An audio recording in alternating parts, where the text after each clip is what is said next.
নবীর কাছে গিয়ে অঝর নয়নে কান্দে, অঝর নয়নে কান্দে আর বলে, নবী গো, আজকে এক নয়, 2 দিন নয়, 1 থেকে 1.5 বছর আমারে বেঁধে রেখেছে, ঘরের ভিতরে আমারে আটকায় রেখেছে, আমারে নরমাল খানা দেয়, দামি দামি পোশাক গুলো আমার শরীর থেকে খুলে নিয়েছে। আমার মা কিছুতেই আপনার ধর্ম গ্রহণ করতে দিবে না গো। ওগো নবী, আপনার চেহারা না দেখা পর্যন্ত তো আমি থাকতে পারি না, আপনার চেহারা কতদিন দেখি নাই। ওগো নবী, আমি আর মার কাছে ফেরত যাব না গো নবী, আপনি আমার জায়গা দেন, আমি কোথায় চলে যাব? অনেক দূরে চলে যেতে চাই। বলতেছে তুমি হাবশায় চলে যাও। হাবশায় চলে গেল, ওখানে 1 থেকে 1.5 বছর থাকলো। 1 থেকে 1.5 বছর থাকার পর আবার মক্কা অভিমুখে রওনা হয়।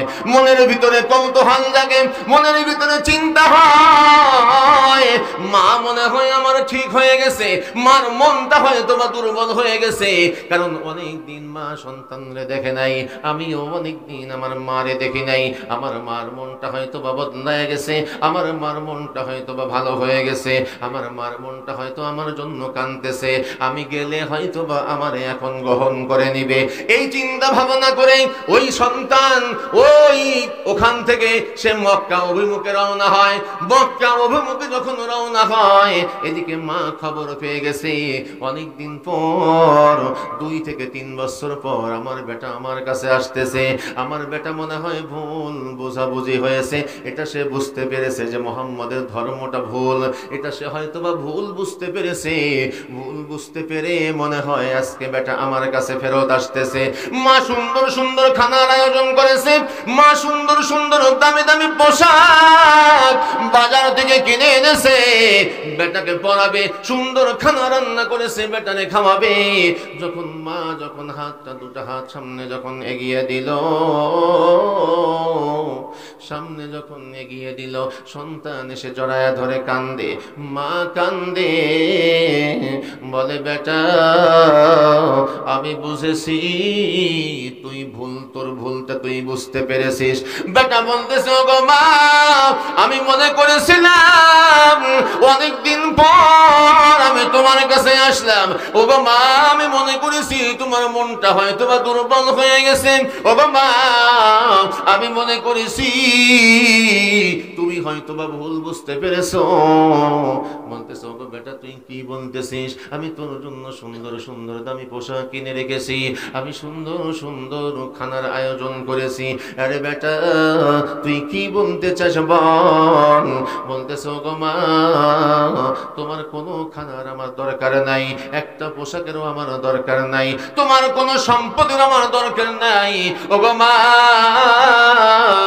আমি যার হাত ধরেছি,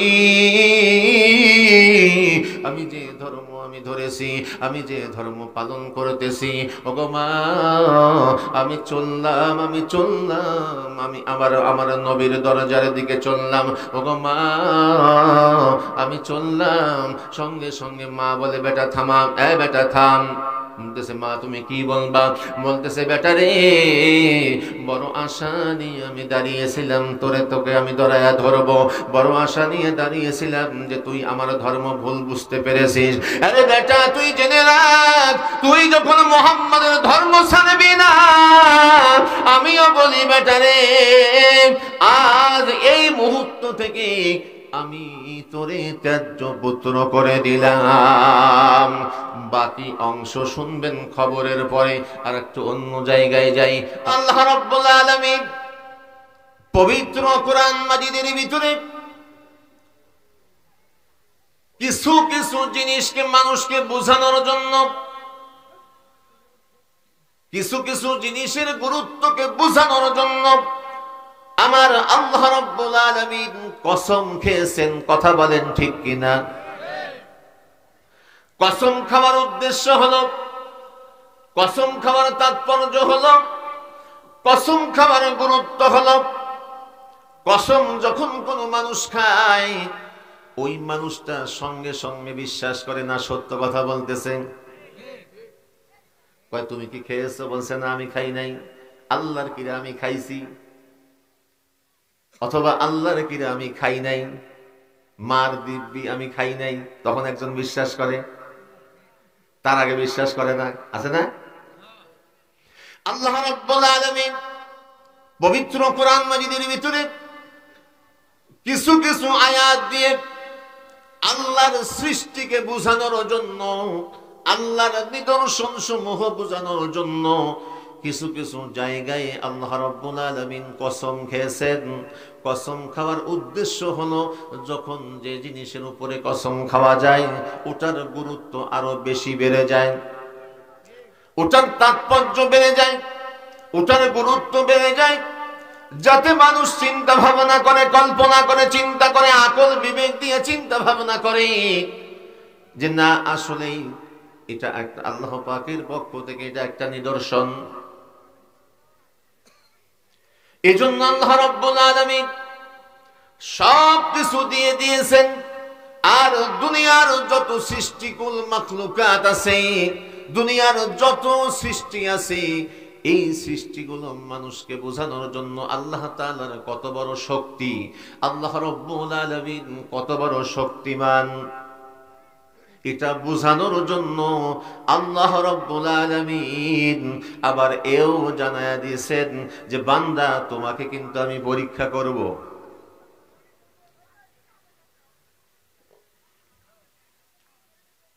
এত কিছু দিয়েছেন, নিদর্শনগুলো বুঝিয়েছেন, কসম দিয়ে বুঝিয়েছেন, আবার বলতেছেন বান্দা আমি কিন্তু তোমাকে পরীক্ষা করব। তুমি এমনি এমনি শুধু বলবা আমি ঈমান এনেছি, আর এমনি এমনি আমি তোমারে ছেড়ে দেব, এটা কোনোদিন তুমি চিন্তা করো না।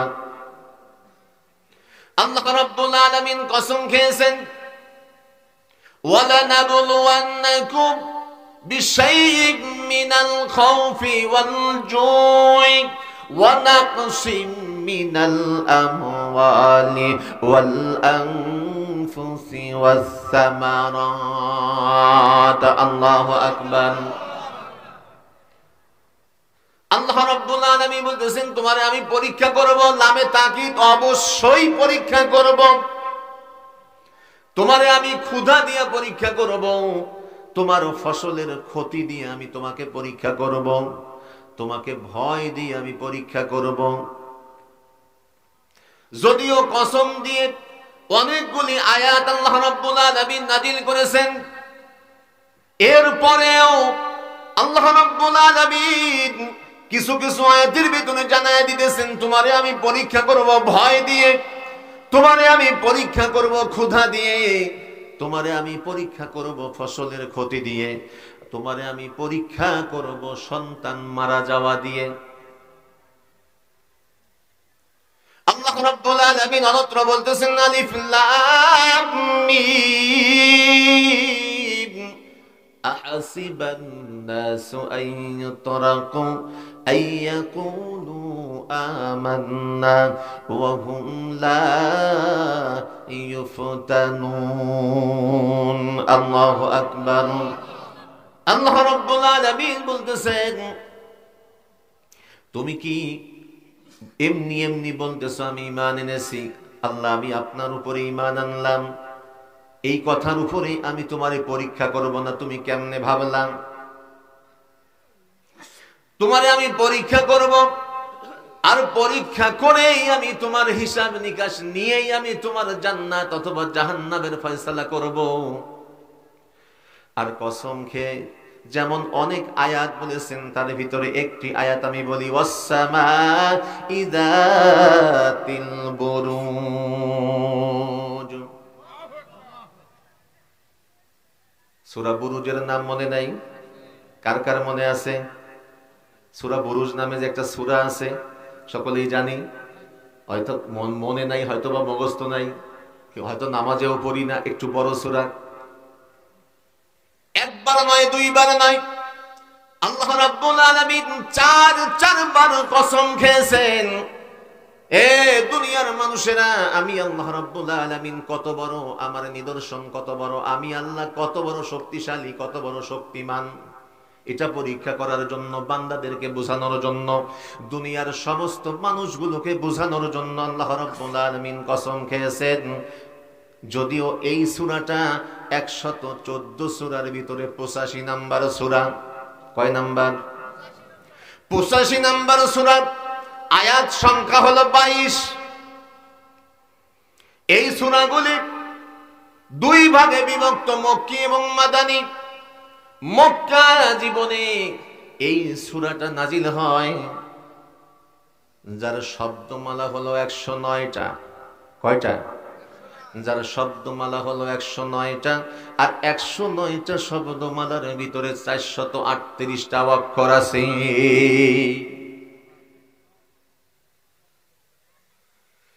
এই সূরা বুরুজের ভিতরে আল্লাহ রাব্বুল আলামিন কসম খেয়ে তার নিদর্শনগুলো বোঝানোর জন্য তিনি কসম খেয়ে বলতেছেন, ওয়াস-সামাই যাতিল বুরুজ ওয়াল ইয়াউমিল মাউউদ ওয়া শাহিদিন ওয়া মাশহুদ। আল্লাহু আকবার। আল্লাহ রাব্বুল আলামিন এই সূরাটা কখন নাজিল করেছেন?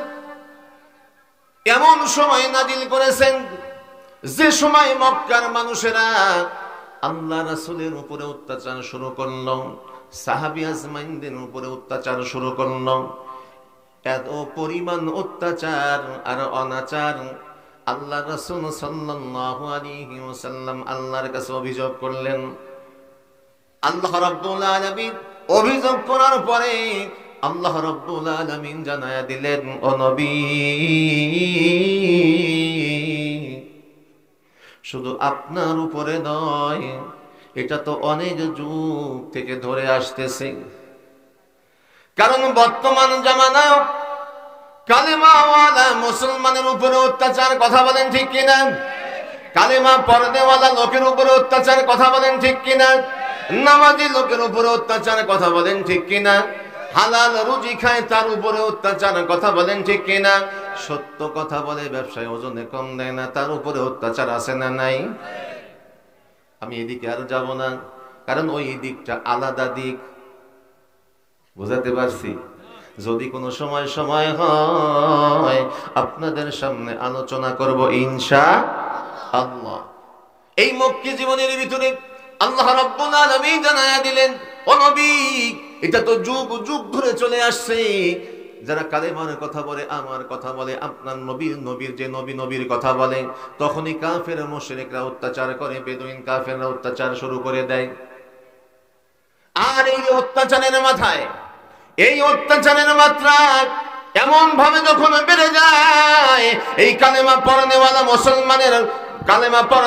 মুসলমানের উপরে যখন অত্যাচার বেড়ে যায়, ফাঁসির কাস্টে গিয়েও কালেমাকে হার মানায় না, ফাঁসির কাস্টে গিয়েও কালেমা থেকে এক চুল পরিমাণ বিচ্যুত হয় না, কথা বলেন ঠিক কিনা? এক চুল পরিমাণও ঈমান থেকে বিচ্যুত হয় না। ফাঁসির কাস্টের সামনে দাঁড়িয়েছে মুসলমান, সারা বিশ্বের মানুষকে দেখিয়ে গেছে, ঠিক কিনা?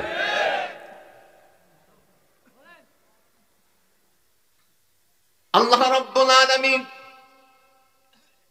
এটাও জানায়া দিলেন, আবার আরেক জায়গায় জানায়া দিতেছেন, ইন্না যায়্যানাস সামা আদ-দুনিয়া বিজিনাতিনিল কাওয়াকিব ওয়া লাকাদ যায়্যানাস সামা আদ-দুনিয়া বিমাসাবিহ وجعلناها رجوما للشياطين الله أكبر আবার আরেক জায়গায় বলতেছেন,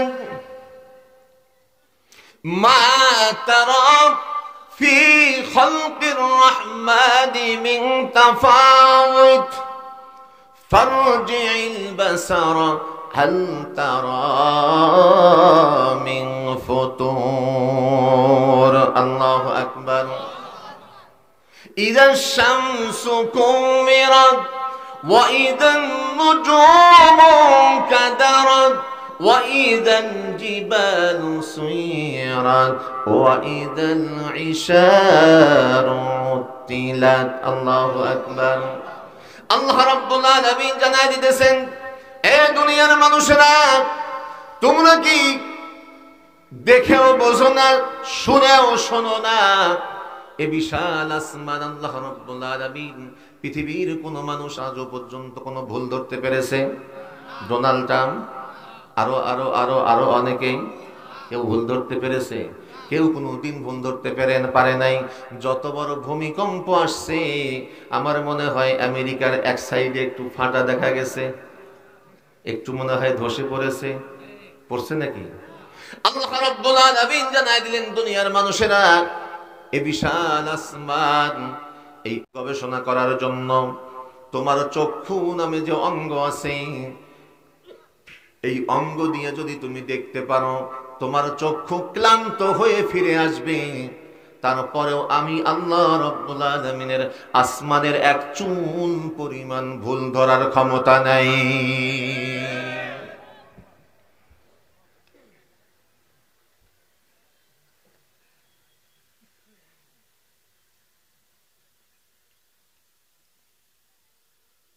আল্লাহ রাব্বুল আলামিন আরেক জায়গায় বলতেছেন, ইয়া আইয়ুহান নাসু তাকু রাব্বাকুম ইন্না যালযালাতাস সাআত শাইউন আযীম। আল্লাহু আকবার। আল্লাহ রাব্বুল আলামিন ওই কিয়ামতের ময়দান কায়েম করবেন। ইমাম কুরতুবী রাহিমাহুল্লাহ বলেন, তিনটা সময়ের কসম আল্লাহ রাব্বুল আলামিন খেয়েছেন। এখানে যে কথাগুলো আয়াতগুলো তেলাওয়াত করলাম, এই আয়াতগুলো কসমের আয়াত। ইমাম কুরতুবী রাহিমাহুল্লাহ বলতেছেন, আল্লাহ রাব্বুল আলামিন আরো তিনটা সময়ের কসম খেয়েছেন। তিনটা সময়ের কসম খেয়ে বলতেছেন, রাসূল করিম সাল্লাল্লাহু আলাইহি, কবরের মানুষগুলো কিয়ামতের দিন কবর থেকে উঠে দৌড়াইতে থাকবে তার গন্তব্যস্থানের দিকে দৌড়াইতে থাকবে।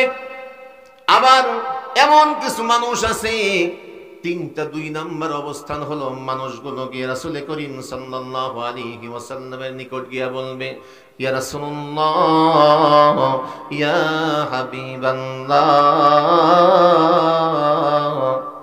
আপনি আমাদেরকে জান্নাতে যাওয়ার জন্য ব্যবস্থা করে দেন, আপনি আমাদেরকে জান্নাতে যাওয়ার জন্য ব্যবস্থা করে দেন। ও নবী, আপনি বললেই বিচার কার্য শুরু হবে, আপনি একটু আল্লাহরে বলেন, আপনি বললেই বিচার কার্য শুরু হবে। এটা এতটুকুই থাক, সামনে আরেক জায়গায় যাই। আল্লাহ রাব্বুল আলামিন বলতেছেন, আহাসিবান নাসু আইয়ুতরাকু আইয়াকুলু আমান্না ওয়া হুম লা ইউফতানুন। আমাকে আপনাকে যদি পরীক্ষা করে, আর পরীক্ষায় যদি আমি ফেল হয়ে যাই, বলুন তো দেখি আমার জায়গা জান্নাতে না জাহান্নামে? পরীক্ষায় ফেল হলে চলবে না, পরীক্ষায় পাস করতেই হবে। কথা বলেন ঠিক কিনা? আল্লাহ রাব্বুল আলামিন পরীক্ষা করেছেন, প্রত্যেকটা নবীকেই পরীক্ষা করেছেন, আর প্রত্যেকটা নবীকেই আল্লাহ রাব্বুল আলামিন নিজেই পরীক্ষায় উত্তীর্ণ হওয়ার সুযোগ করে দিয়েছেন। আমাদেরকেও আল্লাহ রাব্বুল আলামিন, আমি আপনি যদি আমলে সলেহা করি, আমি যদি আল্লাহ রাব্বুল আলামিনের উপরে 100-র ভিতরে 100 বিশ্বাস রাখি আর আমলে সলেহা করি, নিঃসন্দেহে আল্লাহ রাব্বুল আলামিন আমার জন্য জান্নাতের ফয়সালা করবেন, এতে কোনো সন্দেহ নাই।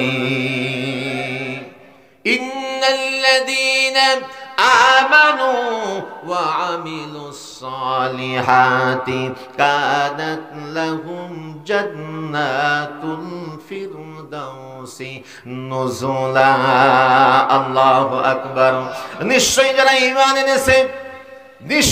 ঈমান এনেছে, ঈমানদারদের উদ্দেশ্যে আল্লাহ রাব্বুল আলামিন বলতেছেন, আর যারা আমলে সলেহা করেছে তাদের জন্য আমি জান্নাত রেখে দিয়েছি, যে জান্নাতের তলদেশে ঝর্ণা প্রবাহিত হয়, খালিদিনা ফিহা, সেখানে তারা প্রবেশ করবে, অবস্থান করবে, চিরকাল সেখানে থাকবে। আনহা হেওয়ালা, কোনোদিন ওখান থেকে তারা বের হতে চাইবে না। ওখান থেকে তারা কোনোদিন বের হতে চাবে না। আল্লাহ রাব্বুল আলামিন আরেক জায়গায় বলতেছেন, ইন্নাল্লাযীনা আমানু ওয়া আমিলুস সালিহাতি লাহুম জান্নাতুন নাঈম। আল্লাহু আকবার। যারা ঈমান এনেছে, আমলে সালিহা করেছে, তাদের জন্য আমি আল্লাহ রাব্বুল আলামিন জান্নাত রেখে দিয়েছি। আমানার রাসূল বিমা উনজিলা ইলাইহি মির রাব্বিহি ওয়াল মুমিনুন কুল্লুন আমানা বিল্লাহি ওয়া মালাইকাতিহি وكتبه ورسله واليوم الآخر।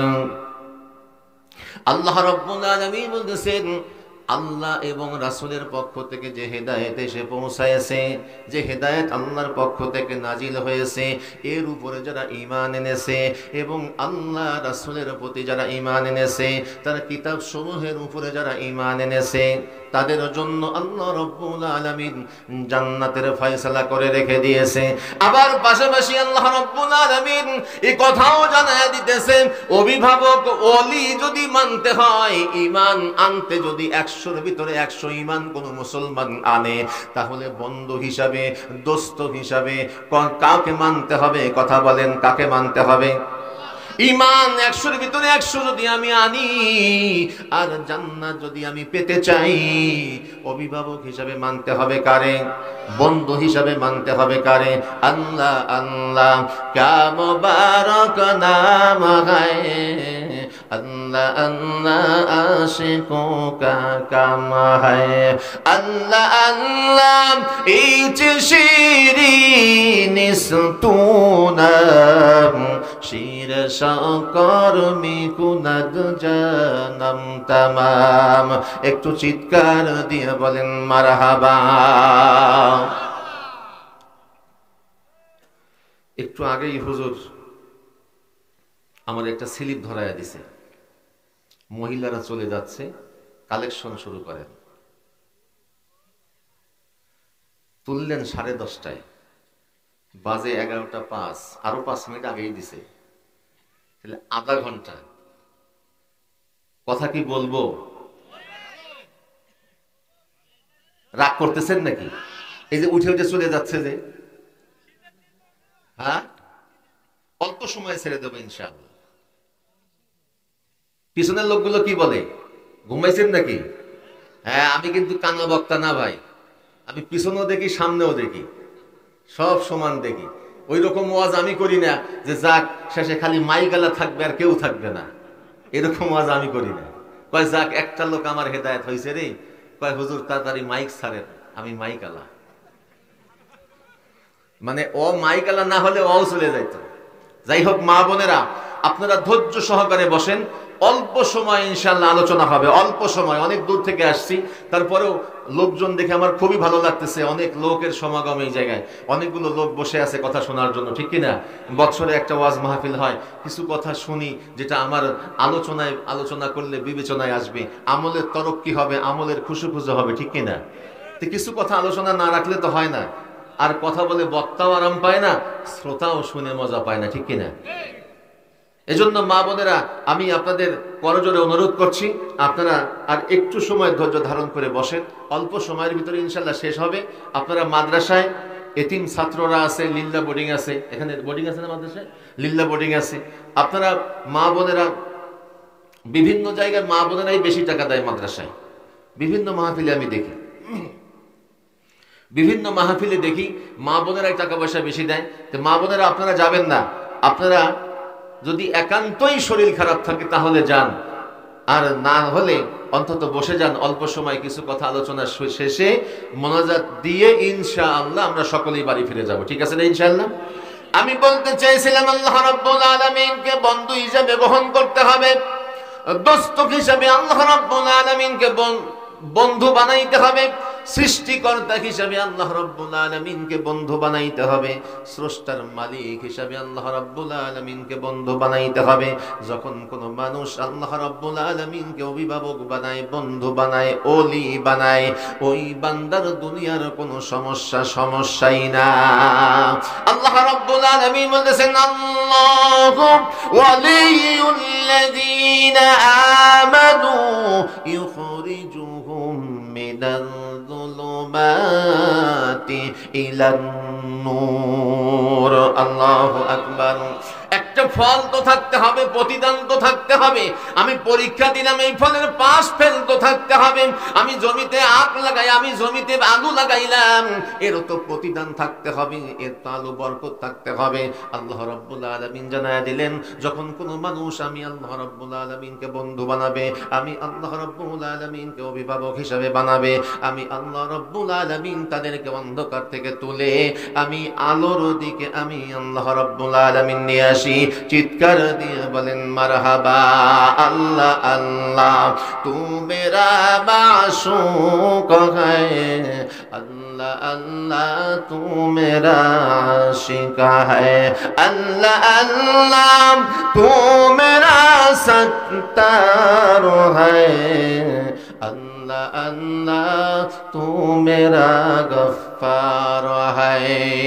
ঈমান এনেছিলেন হযরত ওমর ফারুক রাদিয়াল্লাহু তাআলা আনহু। কথা বুঝবেন, অভিভাবক কেমনে মানছে, অভিভাবক কেমনে মানছে, নবীরে কেমনে নবী হিসাবে স্বীকার করে নিয়েছে। হযরত ওমর ফারুক রাদিয়াল্লাহু তাআলা আনহু, হযরত ওসমান গনি রাদিয়াল্লাহু তাআলা আনহু, হযরত আলী রাদিয়াল্লাহু তাআলা আনহু, এর ভিতর দিয়া আরেকটা বালক, মক্কার একটা বালক ঈমান এনেছে, মক্কার একটা বালক ঈমান এনেছে, যার নাম হলো, নামটা আমার স্মরণ আসতেছে না। এই বালকটা ঈমান এনেছে এই মক্কা নগরীর ভিতরে, মক্কা নগরীর ভিতরে সবচাইতে ধনী লোকের সন্তান।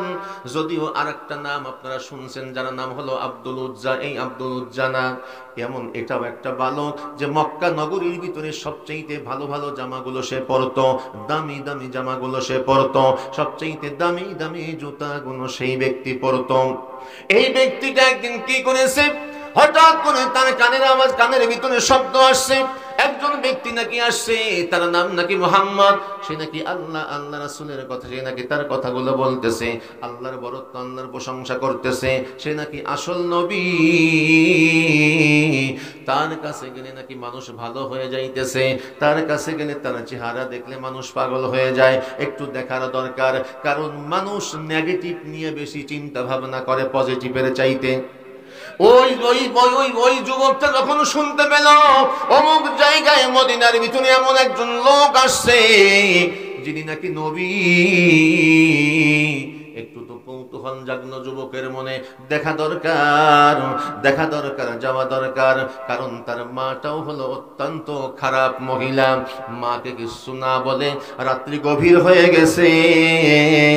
এই মুসআব রাদিয়াল্লাহু তাআলা, এই মুসআব রাদিয়াল্লাহু তাআলা, এই মুসআব রাত্রি গভীর হয়ে গেছে, হাঁটতে হাঁটতে মদিনায় চলে গেছে।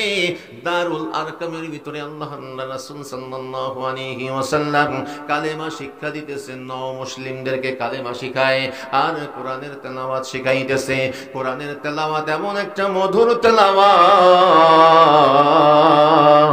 মানুষ শুনে শুনে পাগলের মতো ইসলাম ধর্ম গ্রহণ করতেছে। এই যুবকটা গেছে, মুসআব যখন আল্লাহ রাসূলের সামনে গিয়ে হাজির, আল্লাহ রাসূলের কোরআন তেলাওয়াত শুনে সঙ্গে সঙ্গে বলতেছে, ইয়া রাসূলুল্লাহ, ইয়া হাবিবাল্লাহ, আপনি আমারে কালেমা পড়ে মুসলমান বানায়া দেন। সঙ্গে সঙ্গে লা ইলাহা ইল্লাল্লাহু মুহাম্মাদুর রাসূলুল্লাহ সাল্লাল্লাহু আলাইহি ওয়াসাল্লাম কালেমা পড়ে মুসলমান হয়ে গেছে। বাড়িতে চলে আসছে, বাড়িতে চলে আসার পরে মারে কিছু কয় না। একদিন নয়, 2 দিন নয়, 3 দিন হয়ে যায়, মারে কিছু বলে না। এই মুসআব চিন্তা করে, প্রতিদিন রাত্রি যখন গভীর হয়ে যায় তখন রাত্রির বেলায় আল্লাহ রাসূল সাল্লাল্লাহু আলাইহি ওয়াসাল্লামের কাছে চলে যায়। আল্লাহ রাসূল সাল্লাল্লাহু আলাইহি ওয়াসাল্লামের কাছে গিয়া কিছু নসিহতপূর্ণ কিছু কথাবার্তা শুনে আবার চলে আসে। তার মাকে বলে না। আর উসমান ইবনে তালহা নামে একটা সন্তান তার মার খেদমত করত। এই উসমান ইবনে তালহা বলতেছে, ওগো মা, তুমি কি জানো তোমার সন্তান ইসলাম ধর্ম গ্রহণ করেছে, তোমার সন্তান ঈমান এনেছে? বলতেছে, বলো কি? বলতেছে, ছেলে, বেটা, তুমি কি ইসলাম ধর্ম গ্রহণ করেছো? মুসআব, তুমি কি ঈমান গ্রহণ করেছো, কালেমা পড়েছো? তুমি কি মুহাম্মাদের ধর্ম গ্রহণ করেছো? বলতেছে, হ্যাঁ মা, তুমি যাই বলো আর তাই বলো, আমি মুহাম্মাদের ধর্ম গ্রহণ করেছি, আমি আল্লাহর ধর্ম গ্রহণ করেছি, আমি মুহাম্মাদের কাছে কালেমা পড়ে আমি মুসলমান হয়ে গেছি। মুসআবের মা বলতেছে, বাবা, তুই তো ভুল করলি রে বাবা, তুই ভুল বশত কালেমা পড়েছিস, তুই ভুল করেছিস রে বাবা, তুই ফিরে আয়, তুই ফিরে আয়, আমাদের ধর্ম যেটা এটার ভিতরে তুই ফিরে আয়, তুই বুঝলি না তুই কত বড় ভুল করলি। বেটা বলতেছে, মুসআব বলতেছে, ওগো মা, তুমি যত যাই বলো না কেন, আমি এক চুল পরিমাণ ঈমান থেকে পিছপা হবে না। কেমনি ভাবে অভিভাবক আল্লাহ রাব্বুল আলামিনকে মেনেছে, আর কেমন ভাবে বন্ধু নিজে বানায়া দিছে। এর উদাহরণ স্বরূপ বললাম, রাসূল করিম সাল্লাল্লাহু আলাইহি ওয়াসাল্লামকে কেমনে নবী বলে স্বীকার করেছে। এই মুসআব রাদিয়াল্লাহু তাআলা আনহু বলতেছে, ও মা, তুমি আমার বুকটা ফেরে যদি কলিজাও বের করে নাও, আল্লাহর কসম করে বলি, যে নবীর কাছে গিয়ে আমি ইসলাম ধর্ম গ্রহণ করেছি, যে নবীর কাছে গিয়ে আমি কালেমা গ্রহণ করেছি, আমি এক চুল পরিমাণ কালেমা থেকে, ঈমান থেকে পিছপা হব না। মুসআবের মা বলতেছে, ওগো বেটা, তোরে আমি সময় দিলাম। বলতেছে, মা, তুমি আমারে যতই সময় দাও আমি কিচ্ছু শুনবো না গো মা, আমি যে ধর্ম গ্রহণ করেছি আমি এটার উপরে অটল। লোকজনকে বলতেছে, ঘরের ভিতরে আটকায়া দে, ঘরের ভিতরে আটকায়া দিল। একদিন নয়, 2 দিন নয়, 1 থেকে 1.5 বছর ঘরের ভিতরে আটকায় রাখলো। তারা দামি দামি পোশাকগুলো খুলে নিল, আর ভালো ভালো যে খাবার খেত, এই ভালো ভালো খাবারগুলো দেওয়াও বন্ধ করে দিল। নরমাল খানা দেয়, নরমাল পোশাক পরিধান করে, হাত পা বাঁধা, শিকল দিয়ে বাঁধা, এমন অবস্থা। মুসআব শুধু কান্দে, শুধু কাঁদে। কিছুদিন হয়ে যায়, অনেক দিন যখন হয়ে গেল, হঠাৎ করে হাতের বাঁধনটা আস্তে করে একটু ঢিল হয়ে গেছে। মুসআব সঙ্গে সঙ্গে গভীর রজনীতে ওখান থেকে উঠে রওনা হয়েছে নবীর দরজায়। নবীর কাছে গিয়ে অঝর নয়নে কান্দে, অঝর নয়নে কান্দে, আর বলে, নবী গো, আজকে 1 দিন নয়, 2 দিন নয়, 1 থেকে 1.5 বছর আমারে বেঁধে রেখেছে, ঘরের ভিতরে আমারে আটকায় রেখেছে, আমারে নরমাল খানা দেয়, দামি দামি পোশাকগুলো আমার শরীর থেকে খুলে নিয়েছে। আমার মা কিছুতেই আপনার ধর্ম গ্রহণ করতে দিবে না গো। ওগো নবী, আপনার চেহারা না দেখা পর্যন্ত তো আমি থাকতে পারি না, আপনার চেহারা কতদিন দেখি নাই। ওগো নবী, আমি আর মার কাছে ফেরত যাব না গো নবী, আপনি আমার জায়গা দেন, আমি কোথায় চলে যাব? অনেক দূরে চলে যেতে চাই। বলতেছে, তুমি হাবশায় চলে যাও। হাবশায় চলে গেল, ওখানে 1 থেকে 1.5 বছর থাকলো। 1 থেকে 1.5 বছর থাকার পর আবার মক্কা অভিমুখে রওনা হয়। মনের ভিতরে কৌতূহল জাগে, মনের ভিতরে চিন্তা হয়, মা মনে হয় আমার ঠিক হয়ে গেছে, মার মনটা হয়তো বা দুর্বল হয়ে গেছে, কারণ অনেক দিন মা সন্তানরে দেখে নাই, আমিও অনেক দিন আমার মারে দেখি নাই। আমার মার মনটা হয়তো বা বদলায় গেছে, আমার মার মনটা হয়তো বা ভালো হয়ে গেছে, আমার মার মনটা হয়তো আমার জন্য কাঁদতেছে, আমি গেলে হয়তো বা আমারে এখন গ্রহণ করে নিবে। এই চিন্তা ভাবনা করে ওই সন্তান ওখান থেকে সে মক্কা অভিমুখে রওনা হয়। মক্কা অভিমুখে যখন রওনা হয়, এদিকে মা খবর পেয়ে গেছে, অনেকদিন কতদিন পর, 2 থেকে 3 বছর পর আমার বেটা আমার কাছে আসতেছে। আমার বেটা মনে হয় ভুল বোঝাবুঝি হয়েছে, এটা সে বুঝতে পেরেছে যে মুহাম্মদের ধর্মটা ভুল, এটা সে হয়তোবা ভুল বুঝতে পেরেছে। ভুল বুঝতে পেরে মনে হয় আজকে বেটা আমার কাছে ফেরত আসতেছে। মা সুন্দর সুন্দর খানার আয়োজন করেছে, মা সুন্দর সুন্দর দামি দামি পোশাক বাজার থেকে কিনে এনেছে, বেটাকে পরাবে, সুন্দর খানা রান্না করেছে, বেটারে খাওয়াবে। যখন মা যখন হাতটা দুটো হাত সামনে যখন এগিয়ে দিল, সামনে যখন এগিয়ে দিল, সন্তান এসে জড়ায়া ধরে কান্দে, মা কান্দে, বলে বেটা আমি বুঝেছি তুই ভুল, তোর ভুলটা তুই বুঝতে পেরেছিস। বেটা বলতেছে ওগো মা আমি মনে করেছিলাম অনেকদিন পর আমি তোমার কাছে আসলাম, ওগো মা আমি মনে করেছি তোমার মনটা হয়তো বা দুর্বল হয়ে গেছে, ওগো মা আমি মনে করেছি তুমি হয়তো বা ভুল বুঝতে পেরেছো।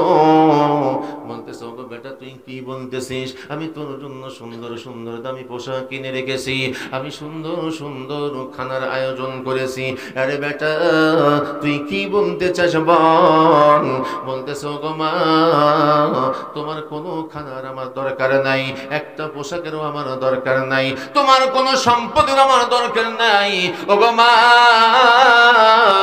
আমি যার হাত ধরেছি, আমি যে ধর্ম আমি ধরেছি, আমি যে ধর্ম পালন করতেছি, ওগো মা আমি চললাম, আমি চললাম, আমি আমার নবীর দরজার দিকে চললাম, ওগো মা আমি চললাম। সঙ্গে সঙ্গে মা বলে বেটা থামা, এ বেটা থাম। বলতেছে মা তুমি কি বলবা। বলতেছে বেটা রে বড় আশা নিয়ে আমি দাঁড়িয়েছিলাম, তোকে আমি ধরায়া ধরবো, বড় আশা নিয়ে দাঁড়িয়েছিলাম যে তুই আমার ধর্ম ভুল বুঝতে পেরেছিস। আরে বেটা তুই জেনে রাখ, তুই যখন মুহাম্মাদের ধর্ম ছাড়বি না, আমিও বলি বেটা রে আজ এই মুহূর্ত থেকে আমি তোরে ত্যায্য পুত্র করে দিলাম। বাকি অংশ শুনবেন খবরের পরে। আর একটু অন্য জায়গায় যাই।